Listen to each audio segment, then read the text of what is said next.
Now. All right. Hello, everybody. This is December the 2nd, and welcome back to our Wednesday haul. And this is, my name is Ben. This is my friend Lohit live from Germany, soon from Canada. So, anyways, hopefully, when you get to Canada, you have, you know, easier access to comics that's not available over in Germany. Like a lot of Definitely. these small books. How are you And I doing? and we can do a haul with you together. Like, I can hop over and then we can do this together instead of being in two separate countries altogether. That would be fun. Sure. Yeah, So that's absolutely. an At least idea. we'll be on the same continent. Absolutely. Which, Okay. yep. So let's start, Ben. What All do you right. want to So start this with? week this week I have a little, I got, let's see, 1, 2, 3, 4, 5, 6, 7, 8, 9. I have 10 books. How about you? I also have 10 books. Okay, Just the right perfect. size. All right. And I think we have some common books, more common books this time. So, like last time, we didn't have anything in common. Right. So, but I think Yeah, that's why last time the runtime was a bit longer than we wanted. But absolutely. anyways, let's go. All right, Loki, what you got first? Nightwing Annual 2021. That's the first thing on I the list. I also have Nightwing Annual 2021 number 1.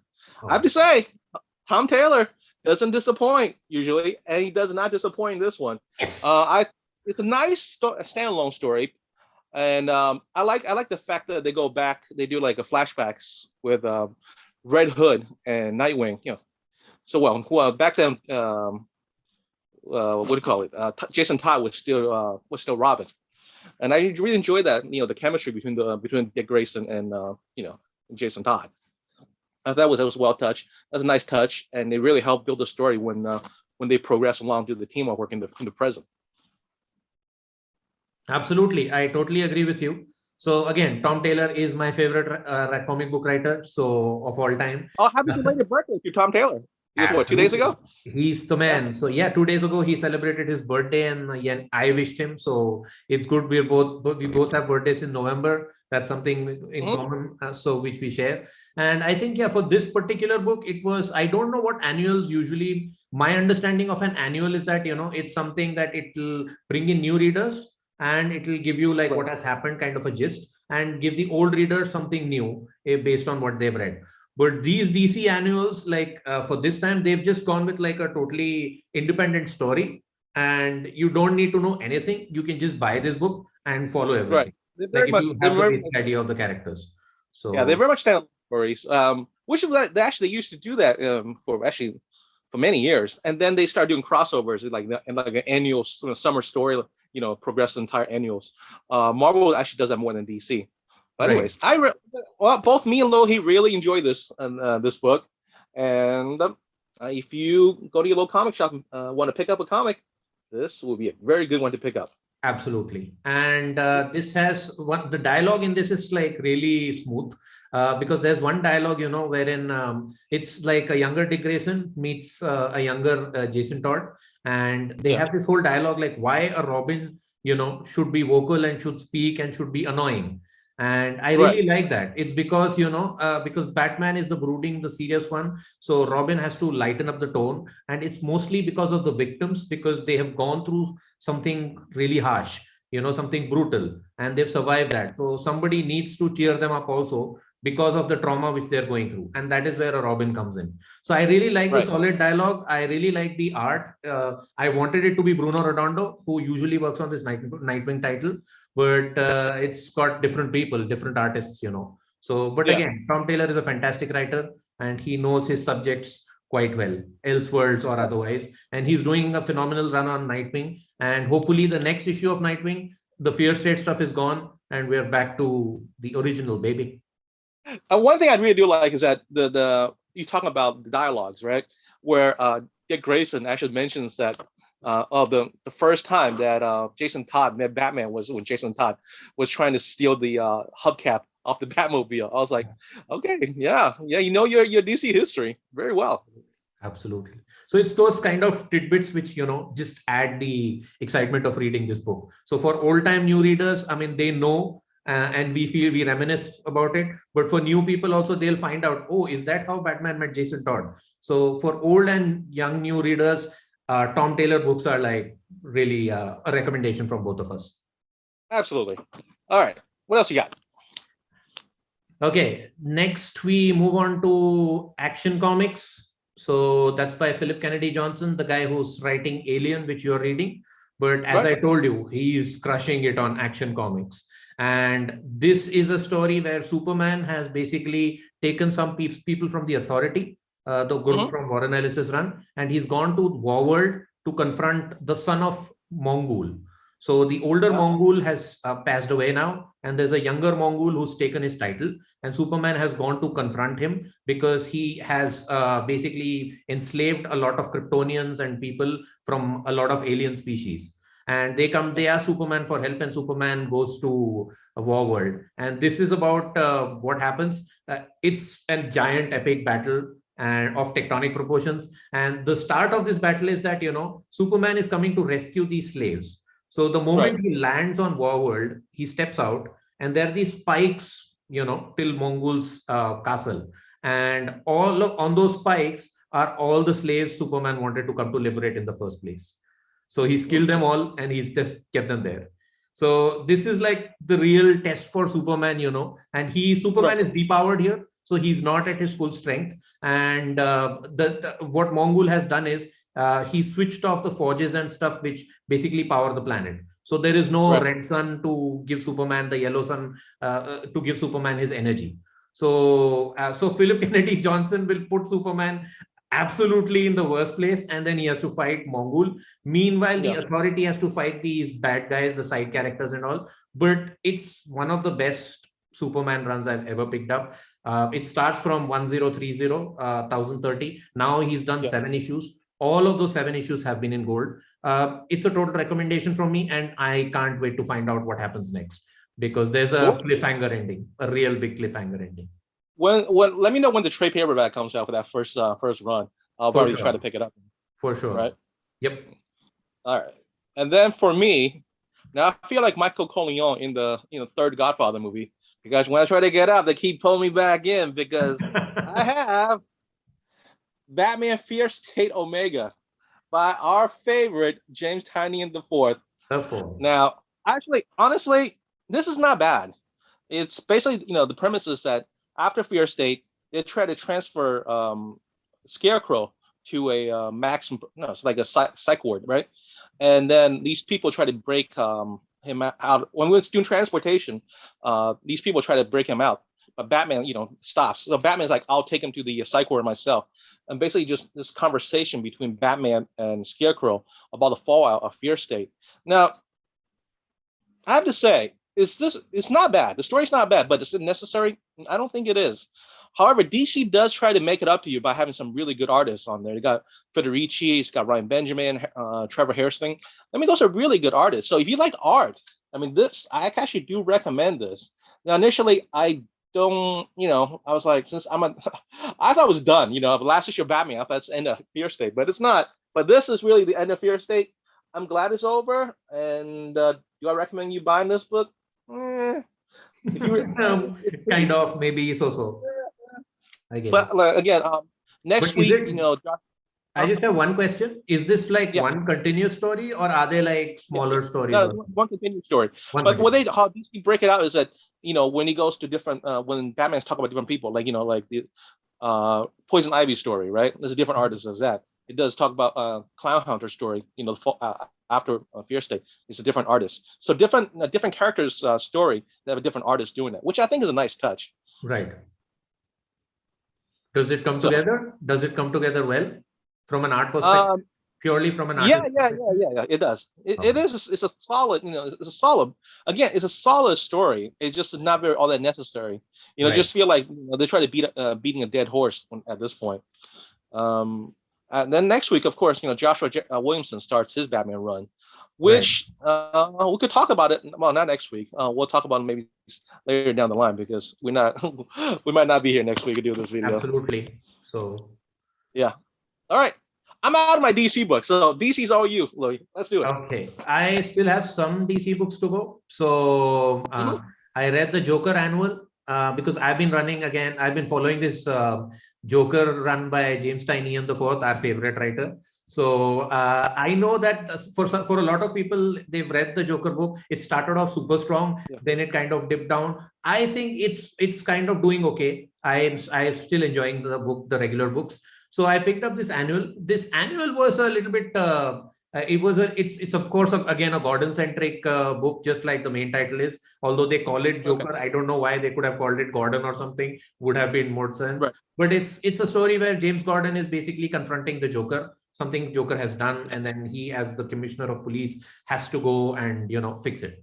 So the whole idea is in this one also that again there's a lot of crime bosses, there are a lot of corrupt cops. James Gordon is dealing with a lot of corrupt cops within the GCPD. He's hiring them, and what Joker does is recruit them because they are crooked cops, and he makes them into like bad guys. And so James Gordon has to go against them, and it's Joker has a very smaller part to play here, and it's more about James Gordon and how his life is going on once he becomes the new commissioner, along with his relationship with his daughter, who is basically Batgirl. It's a flashback story. It's kind of a flashback story. It's kind of a standalone story. If you're reading the main title, you don't really need to read this. But then it's a good standalone story, just like the Nightwing Annual. It's not as good as the Nightwing Annual, but it's a decent story. So maybe something like a 6.5 out of 10. So again, totally not necessary if you want to read it. It's a good story, decent art. That's basically it. I don't want to say too much about it. It's a good, but if you are into if you like the GCPD run, wherein it focuses more on Gotham City Police Department, what happens there, James Gordon as his role as a commissioner, because he's on the job 24/7. If you give him a call that, okay, there's a small crime going on, he'll show up with his gun. Even though he's the commissioner, he doesn't need to do that, but he'll still show up because of his commitment. It's not really that's a problem with this Joker series. It's not really about Joker. It's more about James Gordon. Absolutely. And I think that calling it Joker is way too deceiving. And that's one thing I really didn't like about it. I mean, I think I read the first 5-6 issue Joker, and I thought it was a pretty well written story. But it's just Jim Gordon. Like, I know if you name it Jim Gordon, it's going to sell less books than call it Joker. So, I mean, I felt that's a little bit, But at least you're being honest to the subject matter, Right now, a lot of people feel that this is a Joker solo book, but Joker is hardly there in it. So, what am I reading? People get confused. So, so that's the downfall of the book. But I still feel that the new characters like the Lady Bane, Vengeance, they're doing good with those characters. They're more interesting to me than Clown Hunter or Miracle Molly or the others that James Tynion has thrown in his Batman run. But they're still more interesting to me. I will follow it up. I think it's going to end on issue 12 or something. So that's like 3 or 4 more issues. I can definitely do that. So, and I'm enjoying it. So why not? Why not just ride out the wave? All right. What do you got next?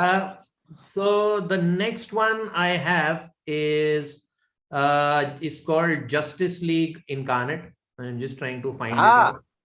I heard good things about that book. I heard there's a lot of action-packed battle scenes. That's from my people told me. Absolutely. So again, this is a book by Joshua Williamson, who's going to be like the overlord of DC after Tynion moves out. Basically, he's going to take everything up. So this is a direct sequel to Infinite Frontier, which is a 6-issue series again, and which happened before. So this is a more of a crisis, multiversal kind of stuff.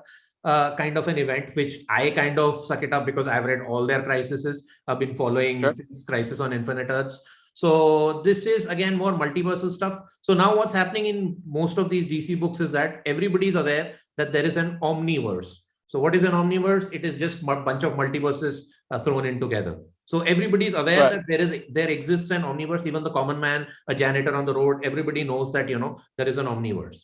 So what has happened now is that basically President Superman and Thomas Wayne, Batman, they've joined together and they have this Justice League Incarnate, which has to handle issues on the multiversal level.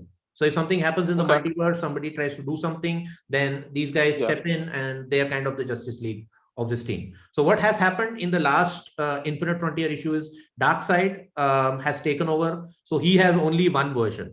So he doesn't have multiple versions. There's only one version of Darkseid who's existing. And there is this whole crack in the multiverse which has come out. And Darkseid wants to go through the crack and he knows that there's a great power which is there beyond the crack, and he wants to get it. And the job of the Justice League is basically, or Justice League Incarnate, as they call themselves. There's like Captain Carrot. There's a female version of Aquaman, and there's a Chinese Flash, she was good. And I think she plays a pivotal role in this book. And their job is basically to go to this parallel alternate dimension and, stop basically Darkseid. So they don't completely stop him, but they delay his plans. So what they do is they move the crack to elsewhere in the multiverse. So because it's an ongoing, so you can't have everything, end up in the first issue, everything covered up. So yeah, this is a good book. But it would be super hard for anybody who doesn't know these characters to, just dive in and follow. But if you have read Infinite Frontier, if you know who these characters are, this is an amazing book for you. Like, it's something. But they do introduce a new character, right? Like if you look at the bottom right, there's Dr. Multiverse. Yeah, there's a 1 for 25 cover with this female character right there. Yes. Apparently, a lot of the speculator market says that that get this book for her first appearance. She might be, a big character later in the future. What's her name? Dr. Multiverse. That's her name. It's on the cover. So if you can see. Okay. So again, she's like a multiversal being. I mean, she can sense the cosmic vibrations all across the multiverse, and she belongs to this particular universe, where the whole action is taking place. And the whole idea is that this particular Earth had made a deal with Darkseid. They gave him a lot of information, etc. In the previous Infinite Frontier run, and so now Darkseid. So now they are discovered that they're like a bad multiverse because they everybody on the other multiverses, they were trying to join up and fight against Darkseid, while this particular Earth tried to join up with Darkseid. And that is where this Doctor Multiverse also comes from. And there's because it's like a redemption arc for them, because they had a deal with Darkseid. And because they failed in the previous storylines, so Darkseid has come on them, attacked their Earth, and now they feel that from the heroes from the other Earth, when they come here, they tell them that okay, you guys kind of screwed us because your multiverses are safe, and because of which Darkseid is now attacking us. So it's kind of a dynamic play, whether they're good, whether they're bad, and they made a wrong decision, and they're trying to redeem themselves, and it's like that. And of course, this kind of the President Superman and the Thomas Wayne Batman, their dynamic is pretty good, because President Superman is like Obama, and Thomas Wayne Super Batman is like absolutely like a vigilante, total vigilante, like no remorse, no mercy, Cobra Kai. So it's fun to see. It's a good issue, but yeah, it cannot be a jumping on point for a new reader for sure, because you need to know what has happened, who these characters are. Otherwise, you'd be totally lost of what's going on. Okay, all right. I will not be reading that book, I guess, because I don't know anything. Yeah, exactly. It's a little bit difficult. Right. It's a good book if you're a DC fan, but so this is what I like about DC. They throw in some of these independent titles which anybody can jump in, but they also have this, which is for rewarding their long time readers. So it is what it is. And all right, what else you got? For my last DC book, I'll go with that was my favorite DC book actually. Really? And all right, that's Loki's DC pick of the week. This is my DC pick of the week, to be honest, and it is by another Tom. And that's Tom King, and that's Human Target issue 2. So and the artwork is by Greg Smallwood. So Human Target is basically a guy called Christopher Chance, and what he does is he basically disguises himself as people who are being targeted as a decoy. Okay. So there was a TV show about him, like on ABC and all, because it's a typical plot for an ABC show where they can have like multiple incidents, and this particular guy, doing dressing up as multiple people and different storylines. So Tom King again is a very I am always like biased on Tom King, because everything I read from him starts off very good, and the plot or the idea is super awesome. But the execution feels like he's overstretching things. He's overstretching his ideas. He's trying to just, stretch it like a rubber band. So, here's the thing about Tom King said, if you give him like a stop and end, like a 12-issue maxi series or a 6-issue mini series, he knows when he has to end it right there. I think most of the stuff would be good. Like Vision, that was really good. Miracle Man, Mr. Miracle. You mean Mr. Miracle? Mr. Miracle, yeah, Mr. Miracle. Yep. Omega Man was pretty good. Yep. Even like his early Batman wasn't too bad. I actually enjoyed a lot of the first like 2-3 storylines from Batman. You know, with the Gotham what do you call siblings. You know, I Yeah. like those characters, stuff like that. But yeah, if you let him like go on to like give him an ongoing series, that's when he started his stuff started overstretch and fall apart. But But lately, his hopefully, gimmick has been to bring in these obscure characters. Like, he took yeah, on Strange Adventures, Adam Strange. He took on, like, right, just like because Mr. Miracle succeeded. So, in the same 9-panel format, what he does is he brings in an excellent artist. I have to give yeah, him, like he bought in Mitch Gerards for the Miracle, Mr. Miracle one. Now he's bought in Greg Smallwood. And what he does is basically takes this obscure character, puts him in some sort of a dilemma, and the whole yeah, story is about him exploring that particular dilemma. Like Mr. Miracle, right, the thing was he wants to escape life, and how does he do that? And this thing is basically about Christopher Chance. So you mentioned all the good books, and Sheriff of Babylon is an independent DC Vertigo book yeah, by Tom that's King, very which is good. also pretty good. So, but his bad books are also there. Strange Adventures was pretty bad. His Rorschach run was terrible, and his Supergirl run is also not so good. And meanwhile, his Batman run has its ups and downs, but mostly downs more rather than ups, at least for me. But yeah, but this particular book is about Christopher Chance, as I was saying. So he's this guy who basically disguises himself, and Lex Luthor hires him for an event. So that it's like a Steve Jobs Apple kind of an event where they're launching something new from LexCorp and Lex Tech.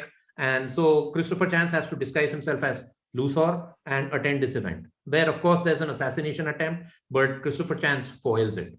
But what happens is that Christopher Chance finds out that he's been poisoned, and after this event. So initially, and he has like 12 days to live.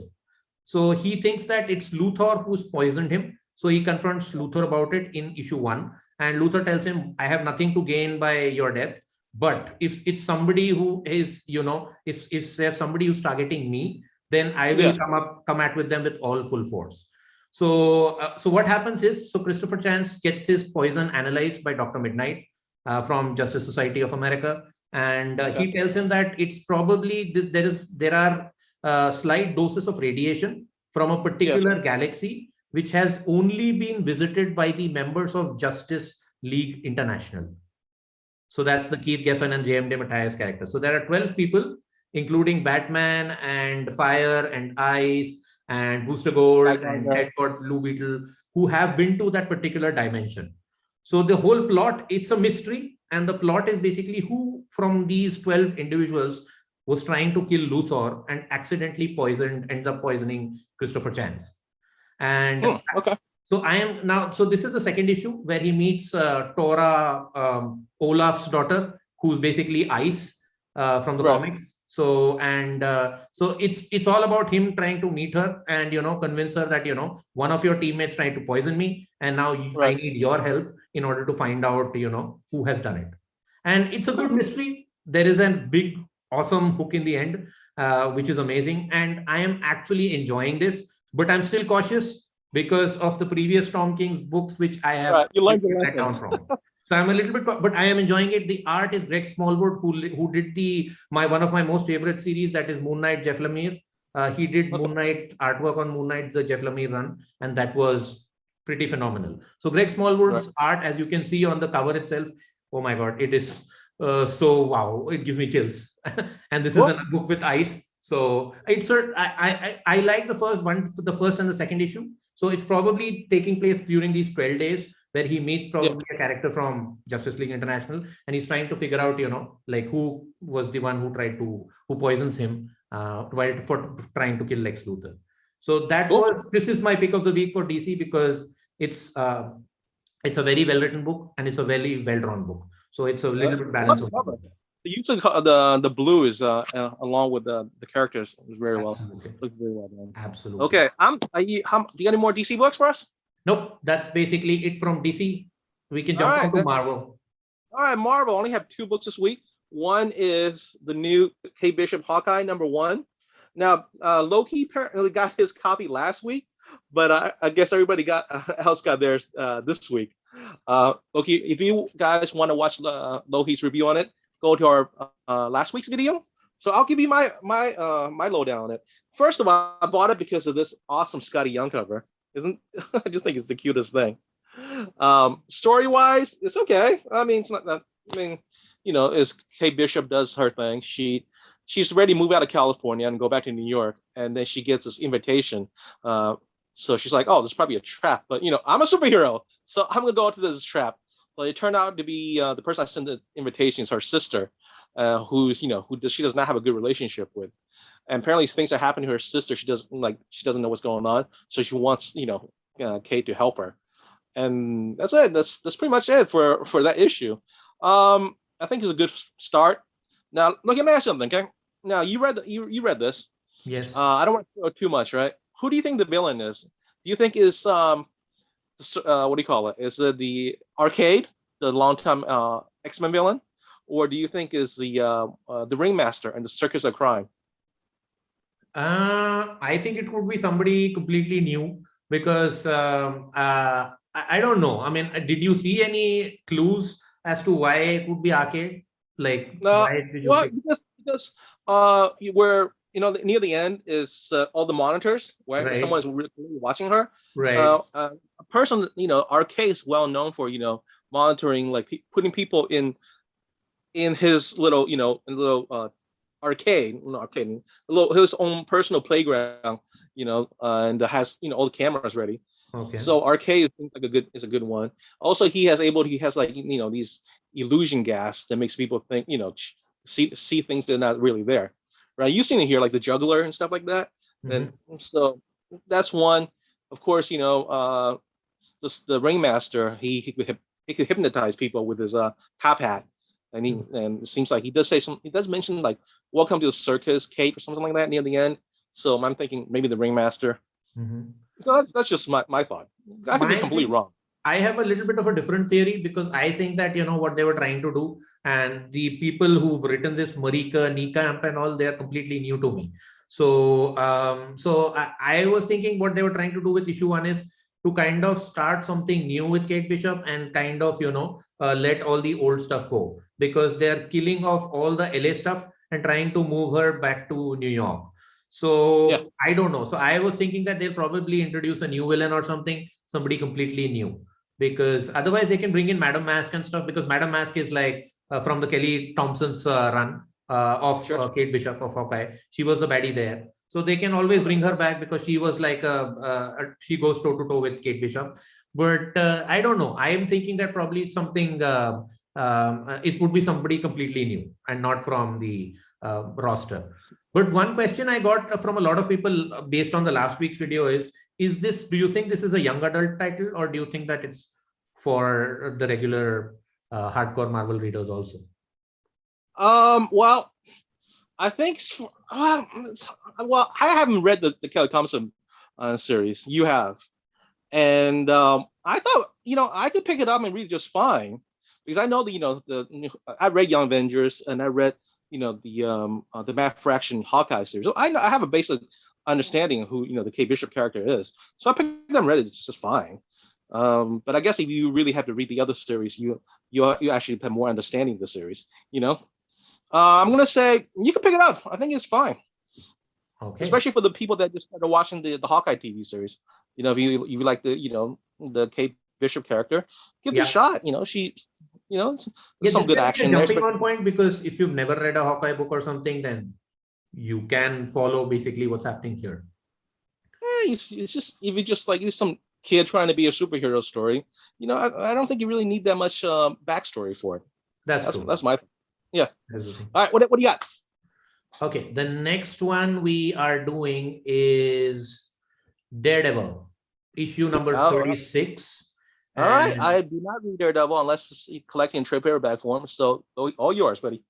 Okay. So this is issue number 36 of the famous Chip Zdarsky run. So and I think this is probably the final issue also, because I heard that after this the Devil's Reign thing will begin. And I'm not sure what happens after Devil's Reign. Will Chip Zdarsky come back and work on Daredevil, or will he be handed over to somebody new? So I don't know that. But So what happens in this particular issue is kind of, it felt like that because he wraps up everything. So Matt Murdock was in prison and now he comes back out and he's released. He's back to being Daredevil. Elektra was Daredevil. I mean, spoilers if you haven't read the previous issues, but it's there on the cover, so it's not a big spoiler. So Elektra's been Daredevil for over a year now. If you don't know this, hey, that's not our problem. Yeah, exactly. So Elektra is still Daredevil, and then basically Matt comes out of the prison, and then he kind of reconciles with Elektra. He thanks her for doing what she's doing because she's kind of lifting his mantle and going and saving the town of New York. Then there are a little bit small dialogues, like he has an interaction with Reed Richards, and he wants to change there's this whole thing from the media that basically superheroes are they're not handled strictly, and they're given the benefit of the doubt many times. So they're trying to spin that out, and Daredevil has a discussion with Reed Richards. It's just a very short thing. So, and the third act is basically the final act is Kingpin is marrying Typhoid Mary. Wilson Fisk is marrying Typhoid Mary. And there's this whole event which is going on. He's still the Kingpin, but he's the mayor of New York now. And he's been mayor of New York for like many years at this point. Many years, but then he's the mayor of New York. That guy gets reelected all this time. What's wrong with this city? Absolutely. But still he has like his henchman, somebody else to take on the mantle of Kingpin. So he has a discussion with her, and at the same time I think the ending was it felt a little bit soft, because the only thing is that Daredevil comes and confronts Kingpin and says that, hey, we tried everything, but we always go against each other, but now maybe one thing which is happening today can change all of that. Maybe after your marriage to Typhoid Mary, you will find happiness, and maybe that might change you.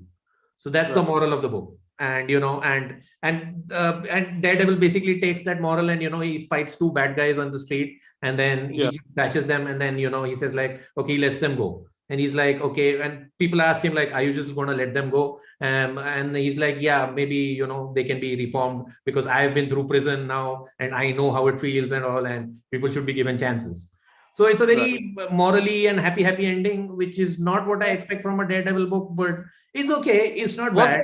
And next week is Devil's Reign starts, so let's see where it picked up. Do you know who's writing it? It's Zdarsky. Oh, it's Zdarsky. Okay, there you go. So hopefully something else happens there, something bombastic. But this arc is ended, and it ended pretty softly, and with not too much bloodshed, to be honest. So it was okay. All right. Next book, our next book is the new Venom series #2 by Rambi, one of Lohit's favorite current writers, and of course art by the excellent Brian Hitch. India represent. I'm surprised. I thought this was supposed to be co-written by what's his name, Al Ewing and Rambi. Al Ewing. This is Rambi, which is good. Well, it's a lot of action in this one. Last issue we saw Eddie Brock supposed to be dead or being blown up. His fate, they don't really tell us this issue. They tell us this Dylan gets his last message from his father, and he goes on and go on and run. And then they introduce some of these new government people, headed by some guy, what's his name, Senator Crane. Is that right? Yep, Senator Crane. So this has an anti-venom task force that's trying to catch Dylan. Then Dylan's supposed to meet up with an old friend of Eddie's, which is supposed to help him go underground. And that's it. I mean, this is a rather, it's an action-packed issue, but really nothing really consequential has happened. So this is the first time I'm seeing this kind of a format to be done, wherein you have two writers writing the same character. I mean, basically working on the same book, but working on two separate characters. And so the first issue was done by Rambi and Al Ewing. So Al Ewing was doing the Eddie Brock part, where he's in space and he's controlling the symbiotes. He's the King in Black, and he's super powerful, and he's dealing with a menace. On the other side, Rambi was doing the Dylan Brock story. Dylan Brock is the son of Eddie Brock, who has the Venom symbiote now, and he also has this guy called Sleeper, who's like another symbiote. And what is happening with him on Earth? And he's stuck on Earth, and he's having a hard time at school, and now he's a runaway. And what they've tried to do here is The artist is Brian Hitch, who's remained the same on the first and second issue. But Al Ewing is not there in this one because they don't do anything about, they don't focus anything about the space Venom and the space stuff. They on Eddie Brock. They just focus on the on Dylan Brock's story, and that's the reason why only Rambi is there, and he's the only one who's working on this particular book. So it's a strange kind of choice. So probably in the next one we don't see Rambi anymore, and we see Al Ewing dealing with only the space part. The cosmic character, wherever it is. Yeah. At the end of the issue, that should be interesting. But again, I think despite the action, I think storyline wise is kind of slow moving, which is fine. You don't want to, get people tired of, constant, just move storylines where it move too fast. You got to slow down a little bit. Let the story breathe a little bit. Let people, digest what's going on with the characters. I think it's good. Absolutely. Absolutely. And that's my only Marvel. That's my last Marvel book. How about you? Got more Marvels? Nope, that was it for me. Only 2 books, Venom and Daredevil. And Venom and Daredevil have been the strongest Marvel selling books for me for the last couple of years, And but then again, they have their ups and downs. And of course, Thor is another one, which is like one of the probably. But then the point is that when these books hit low, they feel really bad. And when they hit high, they are really bombastic. They're like the best issues of that week or something.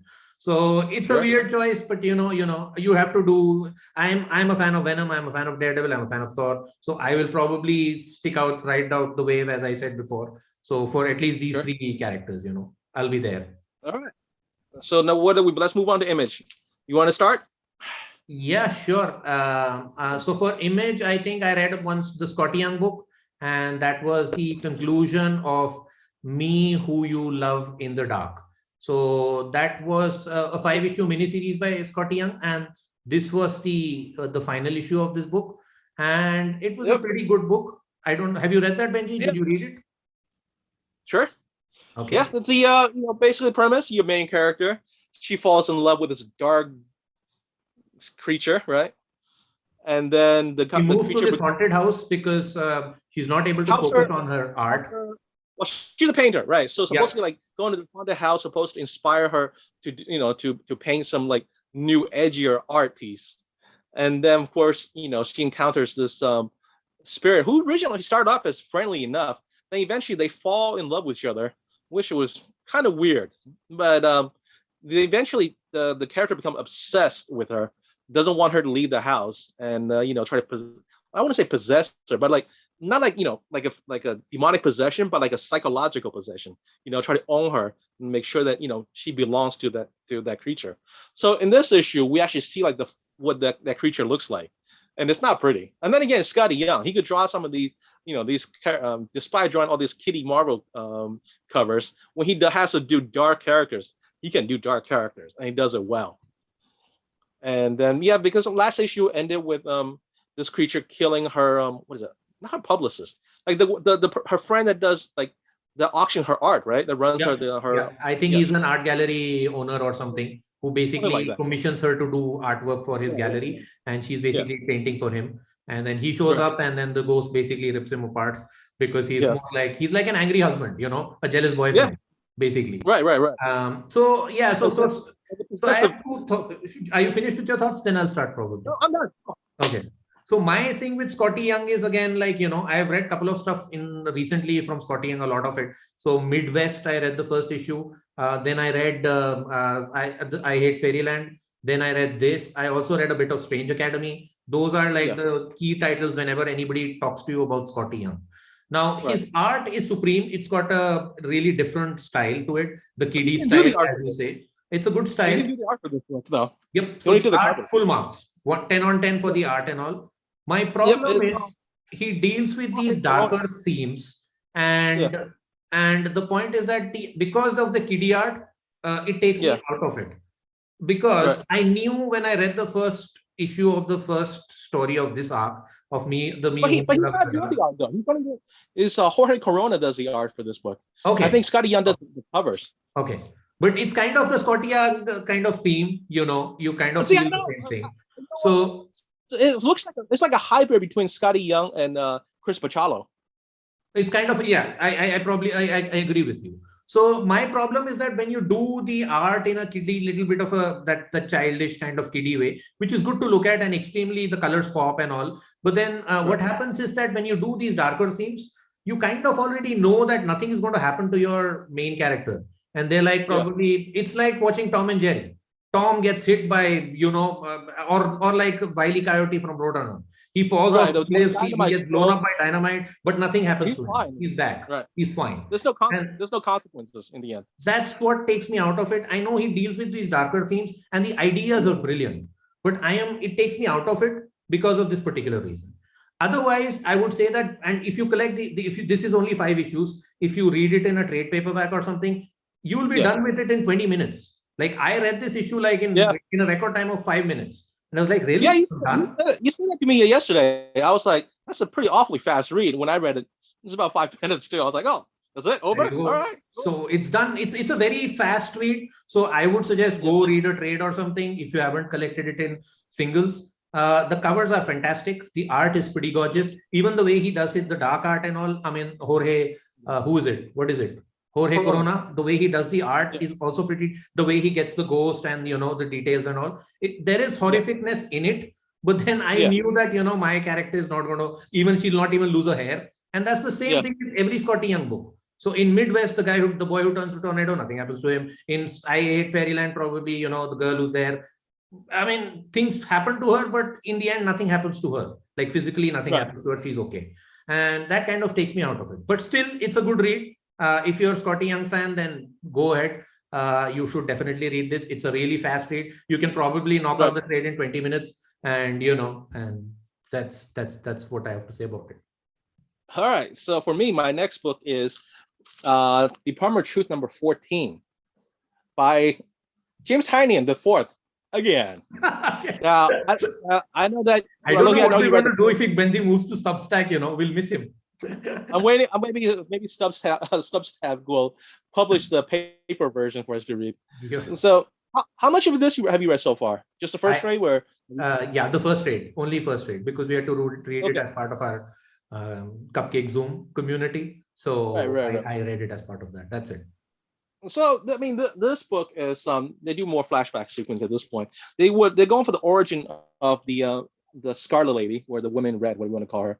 And basically, it's what's his name? Lee Harvey Oswald doing his early. It's flashback. So it's back to his early days, going to investigate this guy whose claims that L. Ron Hubbard, the creator of the Church Scientology, and Jack Parson, I think is one of the main engineers for the jet repulsion program here in the United States. They did this ritual in the desert to try to bring her. They call her the divine feminine to Earth, and basically that's just it. And so the guy talked about the ritual and how it's connected to Aleister Crowley. Because it's a cult and science and sex magic. It's a lot. It's very out there. You had me at sex magic. I'm just kidding. I do like it. Don't get me wrong. I'm just like, for a while they were reading, it's like, what am I reading? And then it was like, okay, I know what I'm reading. And it's wild. You read this book on acid. That's what I feel like, pop up a pill and then relax. Honestly, I mean, I've read a lot of Tynion, over the years, right? I've read his current stuff, Something Killing Children, House of Slaughter, the background stuff, but nothing is as wild as his Department of Truth, because we talk about all the conspiracy theories, right? Yeah. And how they come to real if enough people believe in that. Right. So over at this point, you don't know what's going on. I mean, what's real conspiracy come to life and what's actually real, right? And the crazy part is they did a preview of next issue, which is talk about the Mothman. Do you know the Mothman?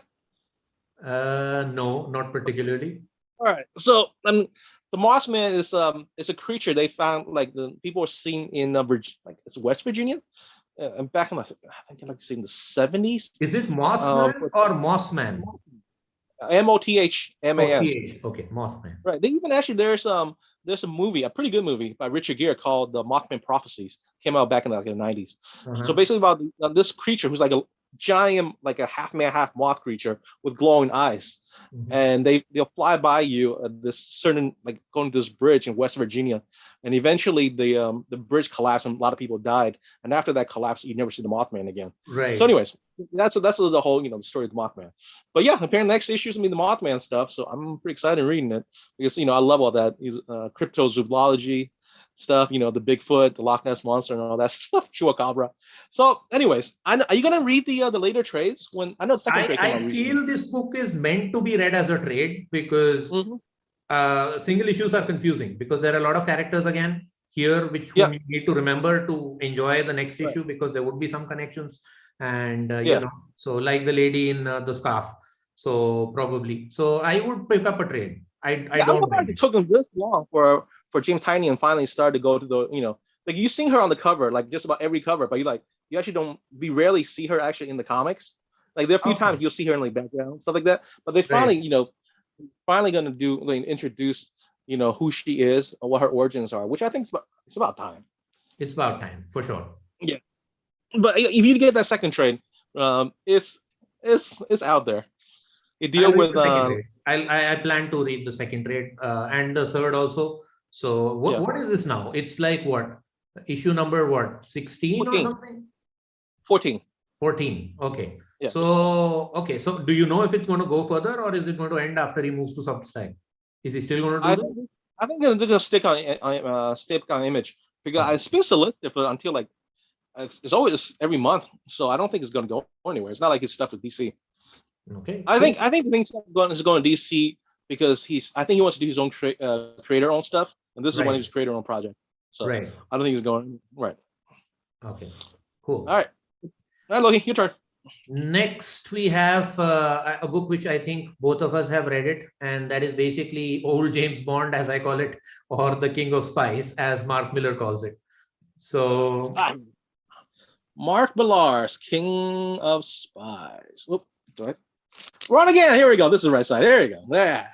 Yeah, that's the white cover. So you see the James Bond, the cigarettes and the British and, the whiskey and the pills. So, and the bullets. So, so this is basically, Mark Millar's take on an older James Bond, like what happens when a character like James Bond retires and, and he's finds out that, he's got to, like, he has only a few years to live or something, few months to live. What does he do? So, 6 months. That's 6 months left. 6 months to live.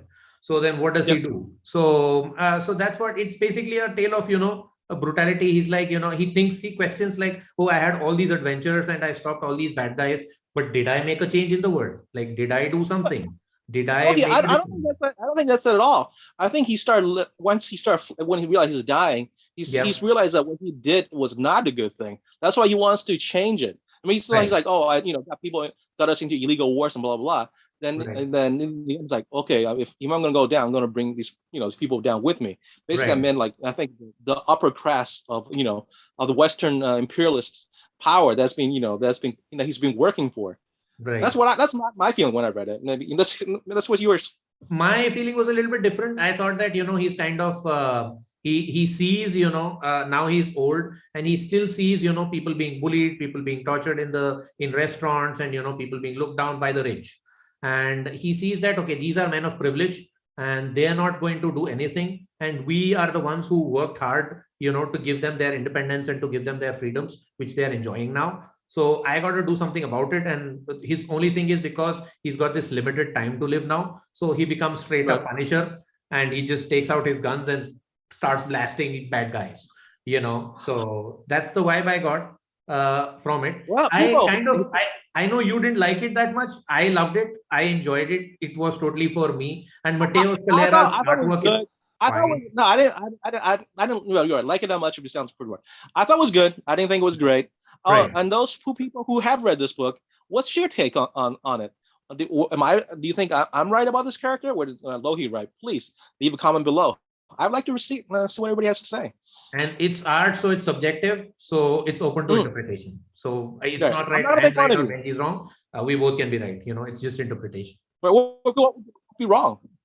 But I would recommend this book from my side if you want to get into James Bond type stuff. Yeah, it's a good read. Also, for people that's speculators, Netflix did just option this yesterday, so this is probably going to be worth a little bit of money once the TV series, Netflix series, going further into development, eventually come out. So.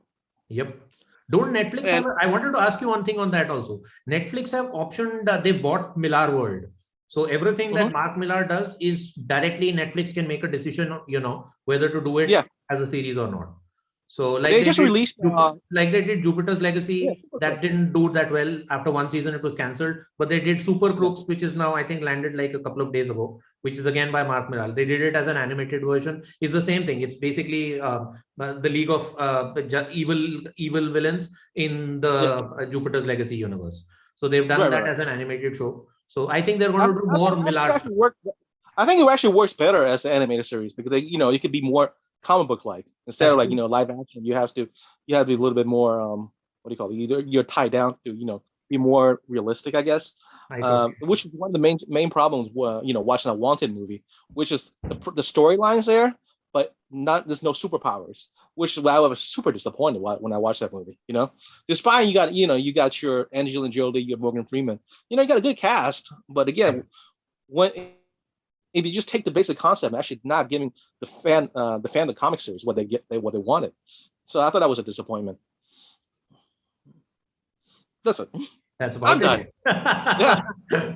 All right, we're done with our image book. So my next purchase with the Once and Future number 22. Lohit, I know you read the first 6 issue this long time ago. Yep. Right. Yep. Yeah. It's still same team.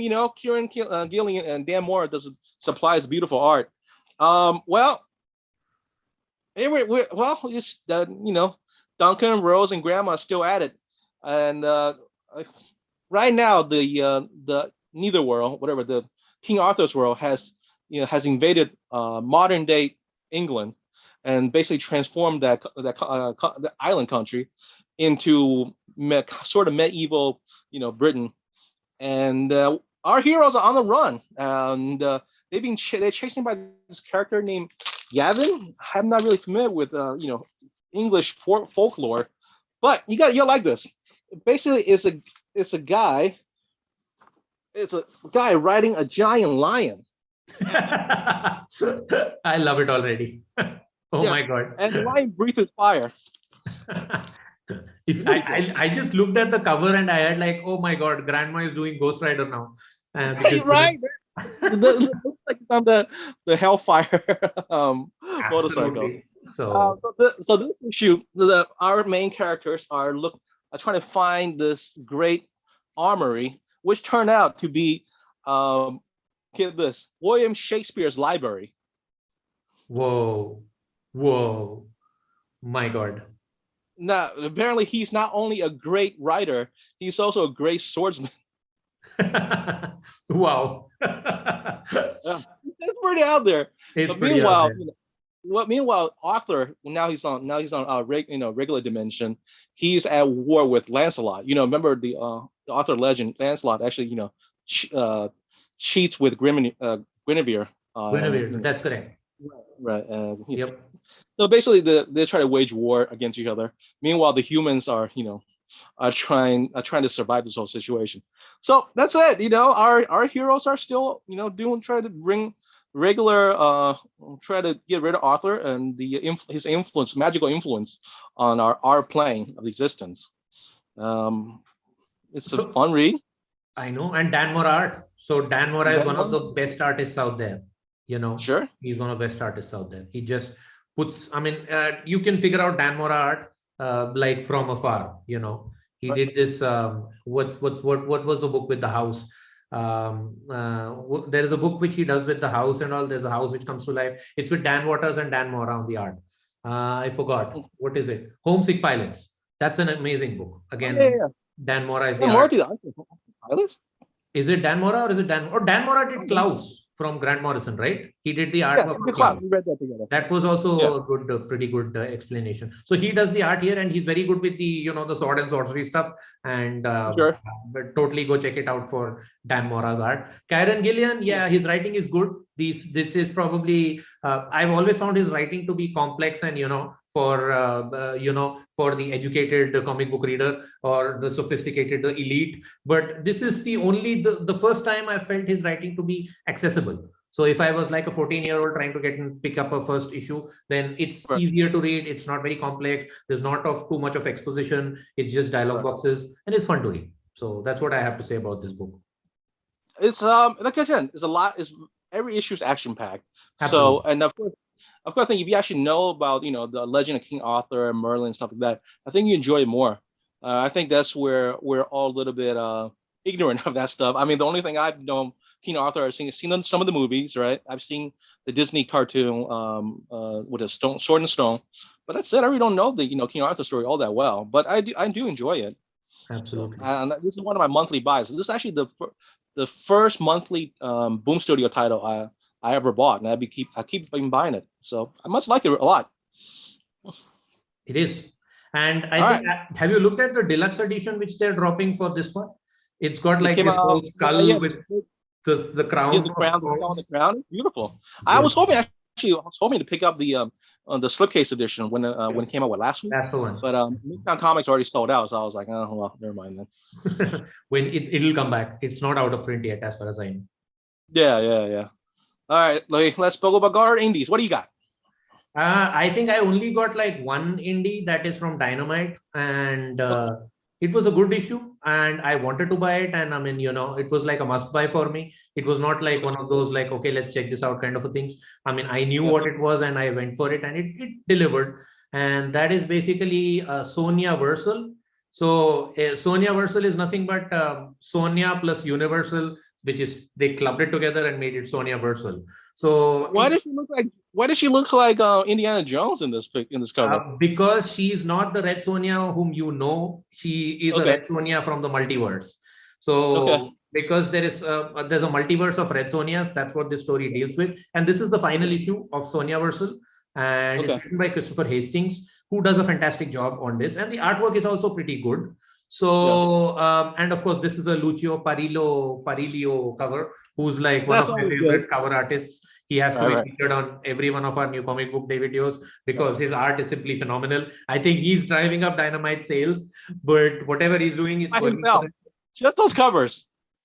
These covers are Oh, they're lovely. I'm nothing but thumbs up for that. Absolutely. So in this one, so basically this is the issue 10 of this whole arc. So there are 2 arcs in this. The first 5 arcs deals with all these multiversal Sonias. They find each other, and they have been they come together for a common cause, and it's a good cause. I mean, it deals with her origin stories and all. And the second half of the latter half of the 5 issues focuses on particularly 4 Sonias, not the Red Sonja, but the Blue Sonja, the Yellow Sonja, and the Pink Sonja, and and this detective. So yeah, I mean, so there is but hear me out. It's a good one. It's a good read. So there is a Red Sonja who's in the steampunk era, and she's killing vampires. There is a Pink Sonja, who's like in the kind of a mecha era. So she's got this big giant robot, and she's killing people. There is a Detective Sonja who's in this noirish kind of world. That's the one who's on the cover, and she's basically she carries a sword and she does like investigations and stuff. So the ideas are bonkers, and they work in the end, because the main kind of antagonist, or like the sketchy Sonja, is Hell Sonja. Right. And Hell Sonja because you sent me the cover, remember? With Sonja with the with the devil the horns, the devil horns, and the the dragon wings and the tail. So that's Hell Sonja.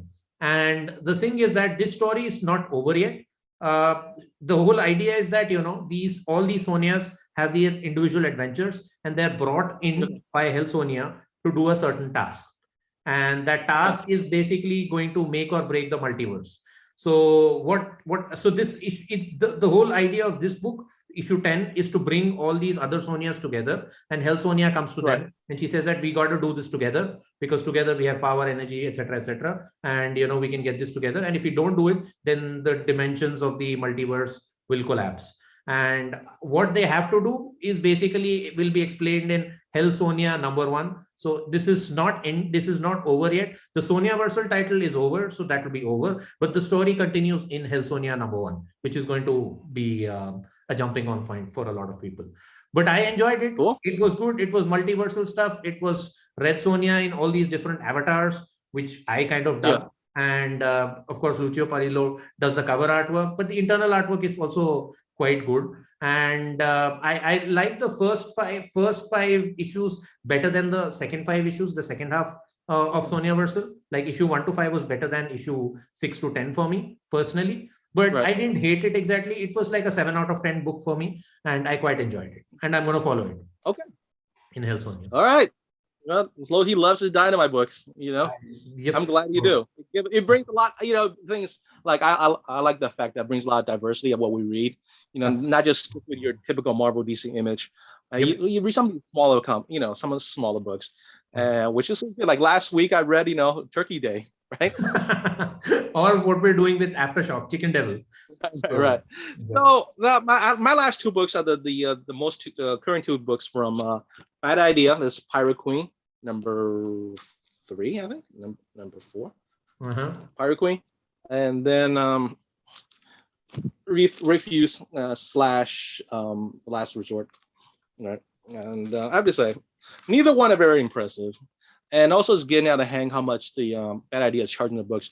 Originally they were saying, all the books around will be $3.99. Now this one is $7.99, and this one's $9.99. Now I get it. This is a double-sized book. You could charge a little bit more, and that's okay. It's kind of understandable. Marvel does it. DC does it when they're in their special, anniversary books. Is it any good? It's okay. You read this one, which is basically Refuse, right? This one is Refuse. I don't know. The cover looks nice. I mean, the story's good. So basically, you have this female character, right? She wakes up in an alien planet. She doesn't have memories of who she is, and then so she basically, survive off the land. She befriend with like the animals around her. There was this half bear, half deer creature chase after her, and then the creature she runs into the ice lake, and the creature falls into ice, and then she saves the creature's life, and then they become friends and stuff like that. And then when she swims under in the lake, she finds a spaceship, and with the help of her animal friends, they manage to pull the spaceship out, and then she takes time fixing it. And then after she fixes the ship, she realized, then once she sits down in the pilot seat, she keeps getting these static messages, right? She's like, oh, okay. She's like, well, once she'll fix this thing, she'll get the full message, and it is. And the message it's actually from her.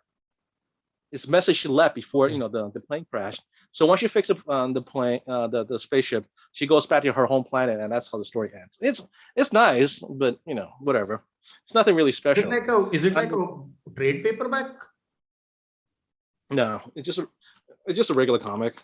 It's got 88 pages and stuff, so I don't know. Okay, so it's one of those oversized kind of issues.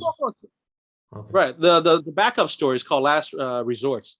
It's basically a story. It's a sci-fi story about this loser guy, who does nothing with life. He tried to win this trip. A trip will take you to other planets, right? Yeah. And then then he end up going like the moon or Titan, stuff like that. Right. It turned out the whole thing was a scam. People are, the company that does these trips, actually what they do is when you go in their teleporter, right?